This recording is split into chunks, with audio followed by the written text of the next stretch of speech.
আমি অখিল ভাৰতীয় চা মজদুৰ সংঘৰ তৰফৰ 19 সংখ্যক কেন্দ্ৰীয় সন্মিলন হ'বলৈ গৈ আছে। অহা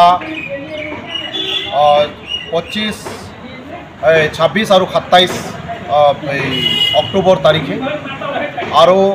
তাৰে অভ্যৰ্থনা কমিটি গঠন কৰাৰ উদ্দেশ্যে আজি এই ৰাজহুৱা মিটিং বিশ্বনাথ চাৰিআলি বীণাপানী ভৱনত হৈছে। আমি আনন্দিত যে আমাৰ আহ্বানত বিভিন্ন দল সংগঠন আৰু বুদ্ধিজীৱী ৰাইজ আমাৰ এই অভ্যৰ্থনা কমিটিৰ মিটিঙত তেওঁলোকে আহিছে আৰু তেওঁলোকে খজুৰেই অখিল ভাৰতীয় চা মজদুৰ সংঘৰ যি কেন্দ্ৰীয় সন্মিলন হ'বলৈ গৈ আছে এইটোক তেওঁলোকে আদৰিছে আৰু সফল কামনা তেওঁলোকে কৰিছে